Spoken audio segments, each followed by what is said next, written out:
So when we were wrapping up coffee, she said to me, how about this, Doug? How about you think of it this way? I want to be like your secret weapon. Behind the scenes, I can help you kind of get this off the ground, so just let me know what I can do. And we've collaborated on a few things since then. But it's just fantastic to be able to introduce you now as our speaker. So everybody, Elisabeth Edelman.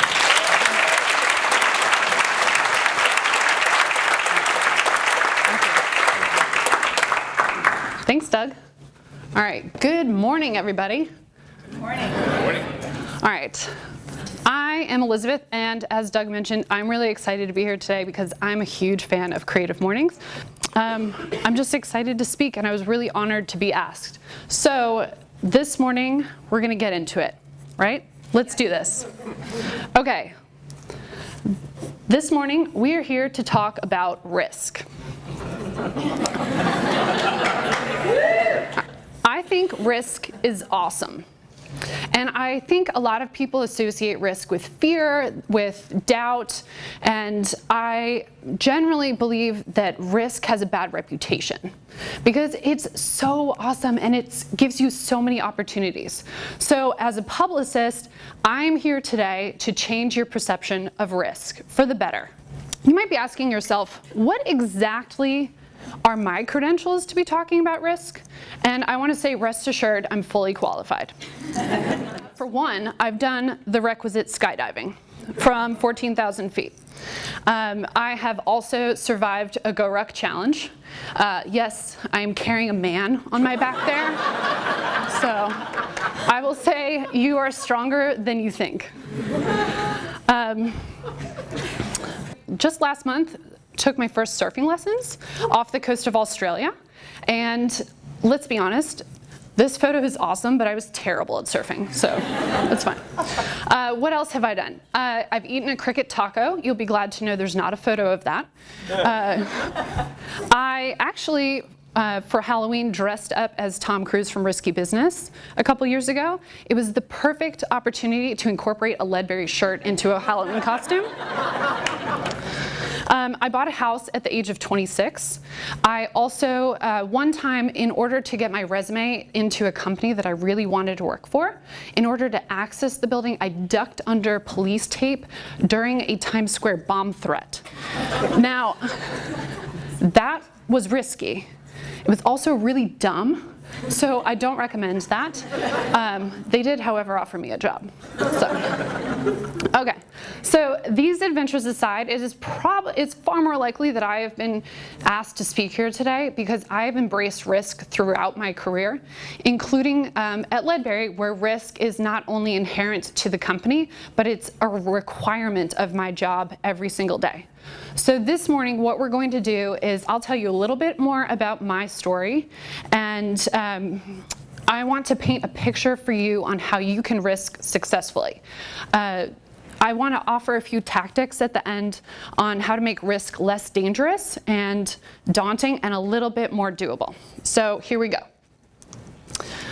I took my first big risk just after I graduated from the University of Richmond. I decided to move to New York City.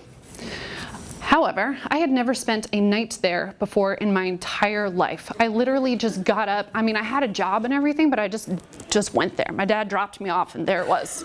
I had no idea what I was doing or what I was in for, and I'm glad to say that I think ignorance really helped me here because New York City is challenging, and I really was completely overwhelmed. And so I was blissfully unaware. I just dove right in. I started at LaForce & Stevens, which is a mid-sized public relations firm, and I quickly learned the basics of PR in a deeply educational sink or swim environment. I am a swimmer, right? Come fight or flight, I am a fighter. I learned that one morning in a subway in Madrid when I was maced and mugged, but that's a story for another day. So. All right, back to New York. So I had been there for a couple years. I was working at LaForce. I was getting incredible experience, but I was also working incredible hours. And there was something nagging at me. What I didn't know is I was gearing up to take my first big risk. I had written a book back in college, and I had another one on my mind that I wanted to write. And I was so dedicated to my job, and it demanded so much of me, there was no way that I had time to also write a book. A friend told me that your top priority is the thing that you think about at night when you go to bed, and that you wished you had done that day. And every night I was going to bed wishing that I had found time to write the book, but it just wasn't happening. So I kept thinking about it. If this is really my top priority, I need to do something about it. I need to change something. So I decided to quit my job. I took a few months to save money, and I left my job, and I took a 3-month sabbatical. I remember pulling my roommate aside and saying, okay, at some point in this, I'm going to have a nervous breakdown. I don't know if it's going to be because of writer's block or I'm stressed about money, but please be there for me. But I really used this guiding quote of have the courage of your desires. And I knew that I wanted to do this, so I planned for it, I went for it. And, I'm living in New York City, paying the rent, not making any money, and just writing a book. And because of all that planning, not only did I hit my budget, but I nailed my writing schedule. I completed a 350-page book in 3 months. It was one of the best times in my life. Now, as much as I planned ahead for my time off, I didn't think for a minute about what I would do when I was done. So all of a sudden, I have a book that's finished and it's not going to get published anytime soon, and I have no job. So I started doing freelance PR work for a former colleague of mine who was starting his own company. And he asked me to work on his company identity deck, and I asked so many questions and had so many ideas and solutions that we started working more and more closely together. And eventually, he and I just started calling each other business partners. So that risk, it really snuck up on me, but the reality of it soon sunk in. I was just 24 years old, and I had started a PR firm. I had no business doing this, but we just went for it. My business partner, this is Scott. He's in a box. It's a long story. He's going to be mad I used that photo. Nice shoes. Yeah, great shoes. I'm a big fan of Converse. They were one of our clients. Okay, so we were the perfect yin and yang. But I was, again, 24 years old, and I had to routinely fib to clients about my age, and get them to stop thinking about how old I was and start thinking about my skills. So Scott and I, we grew the business slowly but surely, and we concentrated on luxury and celebrity relations. It worked really well. But a couple years later, on paper, I'm living the life, right? I own my own firm. I'm living in New York City. We're working on nationally recognized accounts. Business is flourishing. But again, I was working really intense hours, and I was almost entirely focused on the company. So I take a break. I go to my brother's engagement party in Boston, and we have one of those epic family nights where you push all the furniture to the side in the living room and just have a dance party until 1 a.m., right? This is not common in our family, but we threw down that night. It was awesome. So in the middle of this dance storm, right, I'm sitting there thinking about how this is so exciting and this is so enriching and fulfilling, and I don't really make a lot of time for this. So over the next couple months, as I went back, I'm I need to make more time for friends and family in my life. And as much as my life is headed in a good direction, it's just not really the one that I want right now. So what was happening to me is that my priorities had shifted. After college, I was all about career and exploration, but after 5 years in New York City, solely focused on that, friends and family had really re-emerged as a leading priority in my life. So I knew I needed to make a change. I needed to take another risk. So if you ask anyone in New York, I essentially derailed my career entirely. I left the company that I founded, and as a publicist, I moved away from the top media hub in the country, right? Good idea. But the reality is my goal was focused on friends and family. So today, I have a lot of my family in the room. I've convinced a lot of them to move here to Richmond. And I'm supported by a huge group of friends. So I did it, that was the goal. So this is Richmond. When I was moving, I didn't know what I would find in Richmond professionally, and that's just to say that I didn't do any research whatsoever before I gave notice at my job. The move, again, was about friends and family, so I didn't know, like, let's do this, right? So I got down here and I was very lucky. I found the Hodges Partnership, which is a awesome boutique PR firm in downtown Richmond. They hired me and they also told me I could bring in any business I wanted. They offered me that opportunity, which was really so lucky. Then after, I'd just been in Richmond for about 3 months and I got introduced to this man named Paul Tribble. He was starting a luxury shirt maker in Richmond and he was looking for a New York City PR firm. Our needs were perfect for each other, and we totally hit it off. I was so excited. In this meeting, it wasn't just like another piece of business. I was seeing that Ledbury was going to be something big, and it was a brand that I wanted to stand behind personally. So after a couple years of serving Ledbury from Hodges, the risk of this company was just far too intoxicating for me. I needed more. So I ended up moving in-house at Ledbury, where I concentrated not just on PR, but I also managed a variety of different marketing roles, activities, and that's where I am today. Okay, oops, nope. Back. Can we do this? I'm not sure. Oh, we're gonna just recap. Okay, so this has been, all right, this has been my road from my risky, fulfilling, exciting path to Richmond and Ledbury. But let's talk a little bit more about Ledbury, right? This is what I planned all along. Okay.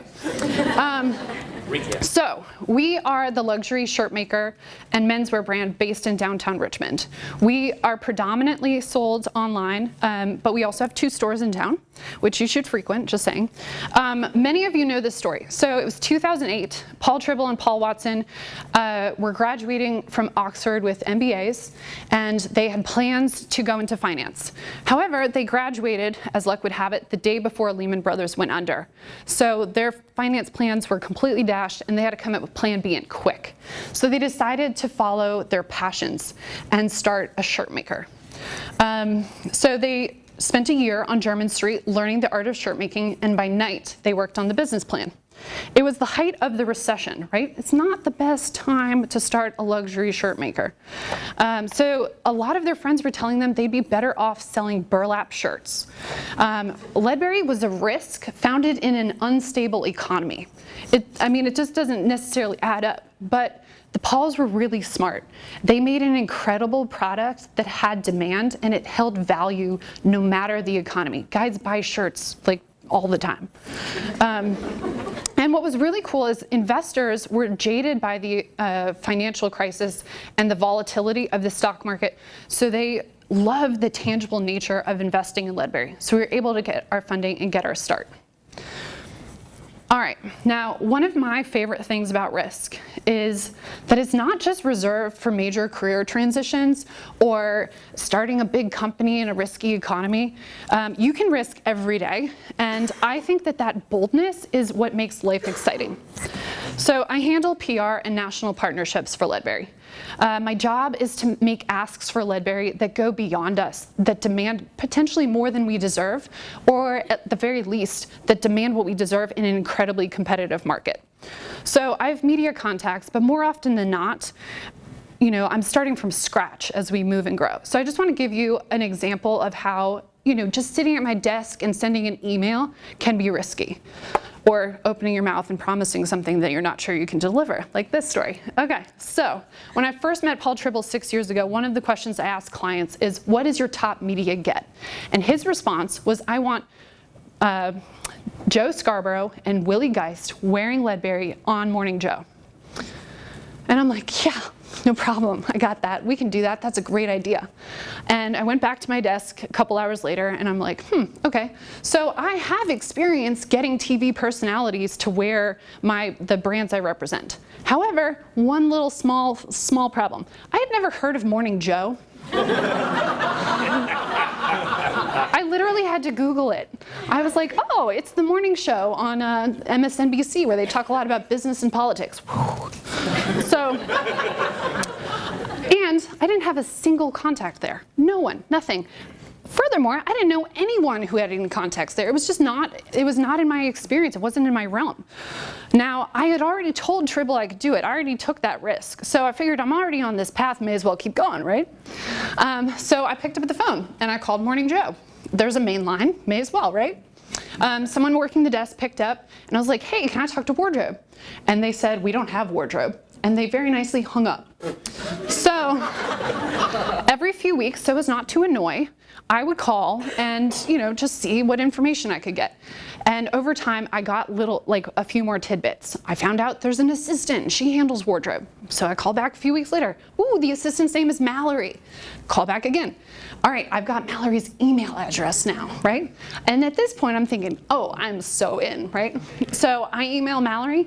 She never responded, ever. Like to this day, no response. So, however, that email floated around in the ethos, and a new assistant came in, and she clearly, seriously, it was like a prayer had been answered in my inbox. She emailed me out of the blue and said, hey, we'd really love to have Willie and Joe in some shirts. Can you send me some? I was like, oh yes. So a few weeks later, I've got Willie and Joe wearing Ledbury, and I put a big old check in that box. Now, I enjoyed the risking, right? So I figured, let's go out a little further on this limb and see what else we can cook up. We were building a great relationship. So I asked the guys, hey, can I send the Pauls to come backstage and meet you? And they said, sure. And so a few months later, I was also in New York, and I offered, hey, offered, right? Can I come by and say hi? So when I was there, I met some of the producers. Meanwhile, Ledbury is blowing up, right? It's what, 2000, this took a long time, right? So this was 2011 and 2012, and we're doubling in size year over year. Things are going gangbusters. So I pitched this story to the producers, and I asked Willie to put in a good word for us. So this is what happened when you go a little out on a limb. Little risks add up to big results. Paul Tribble and Paul Watson appeared on Morning Joe for a 4-minute segment. It's like a commercial about Ledbury. And it was January of 2013. The onslaught of site traffic from Morning Joe viewers came within 94% of our server capacity. If you hit 100, the site goes kaboom. It's over, right? That appearance, it also lifted our sales for the entire quarter. Thanks to taking these little risks over time, it inched us forward. So I have a lot of stories like this. It took us 2 years to get on Morning Joe, so the idea is I have lots of irons in the fire. So what little risk can you take today that's gonna lead to big results? It doesn't have to be professional, it can be personal. All right, now, despite all those odds and the risk in the early days, Ledbury's been a major success, right? So I'm talking about what's up next. In the early days, we're doubling year over year. Now we're gearing up for some major channel expansion. We are branching out from e-commerce, and we launched a catalog, right? So last year, we put out a couple 100,000 catalogs. That's a lot, right? No. This year, we're doing 1.5 million catalogs are going to be going out. We're going big. We also started several wholesale relationships. So we're currently carried in 5 Nordstrom locations, Trunk Club, and by the fall, we're going to be in 100 specialty stores across the country. And most excitingly, next week, Georgetown, we're opening our new store. We're so excited. So we're always trying new things, we're always adding challenges, and we're always taking risks. Now, to be fair, my life isn't all risks that have paid off, right? Sometimes you put in a lot of effort, a lot of work, some, passion, you try so hard, and it doesn't matter, it doesn't work.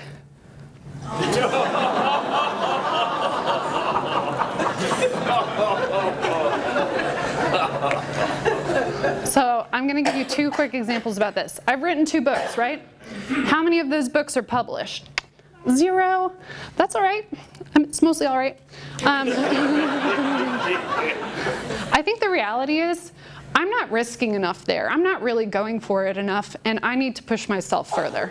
I'm not failing, but by not trying, you're not winning either. So that's something, this is an area that I really think risk is extremely powerful, right? I'm scared to put this book out there. But if I risk, essentially what I do is the obstacles that stand between me and like whatever it is I want, risk is the thing that just kind of like shoves me over it, or at least into it.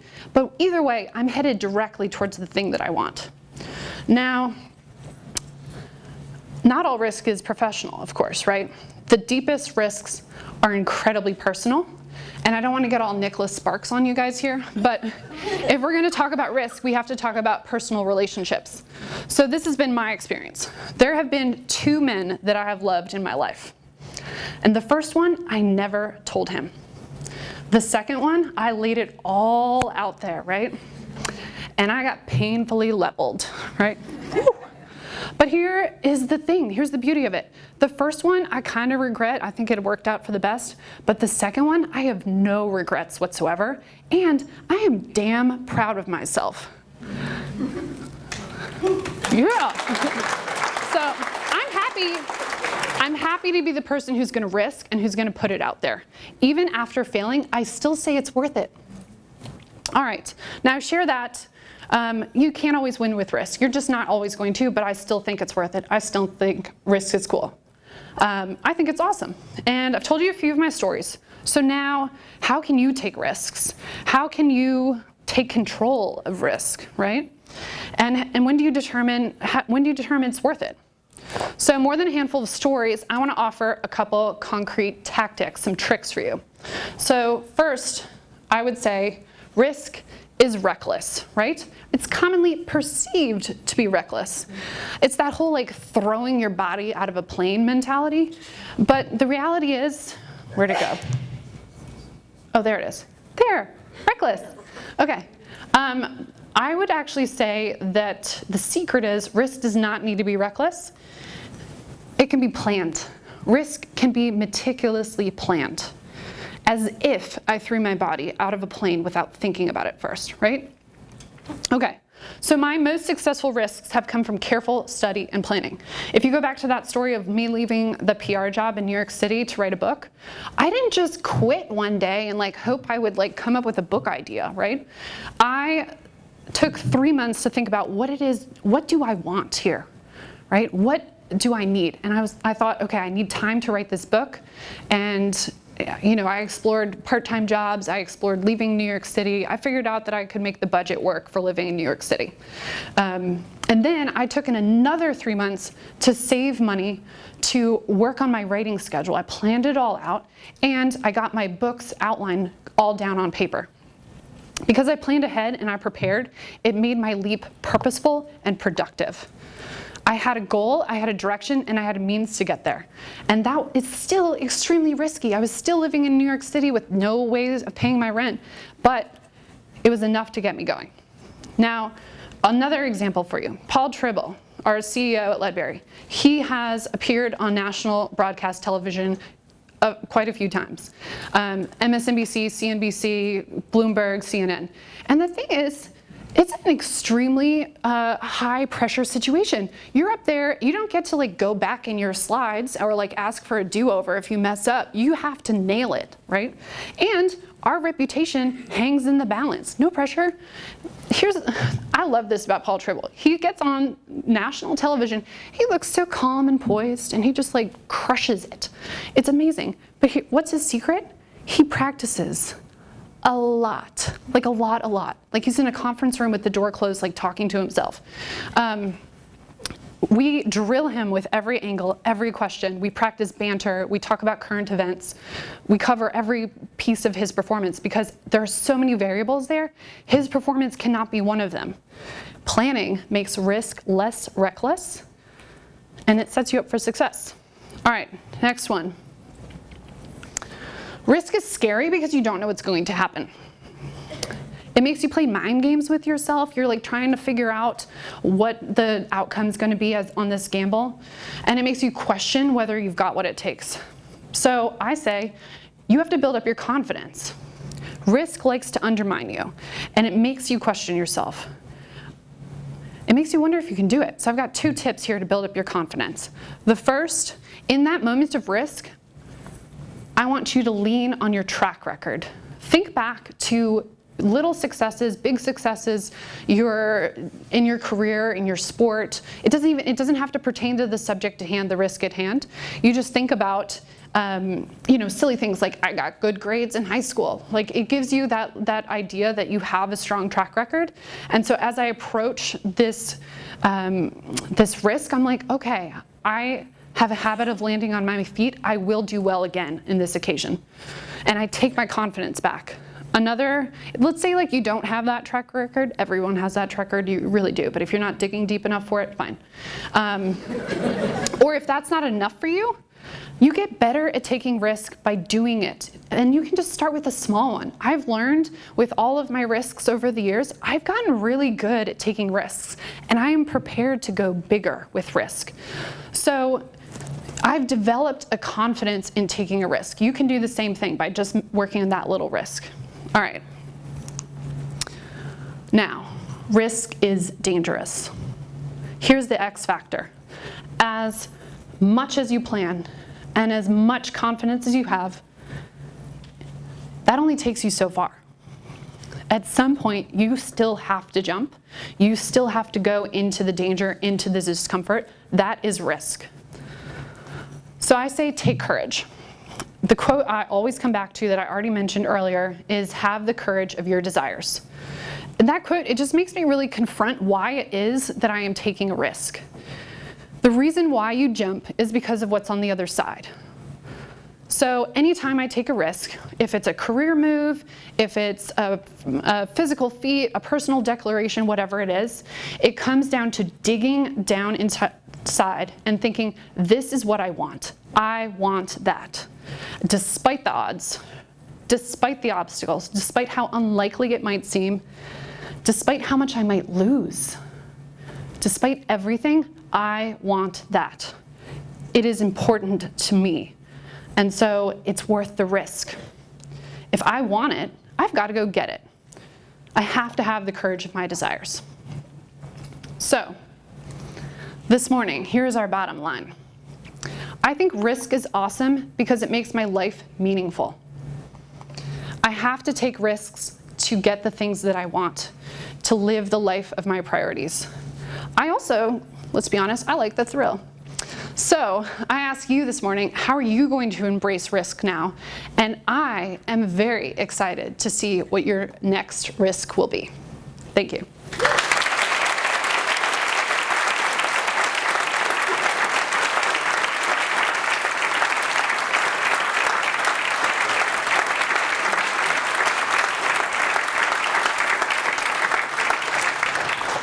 We put Tom on loop, so we're just going to let that roll.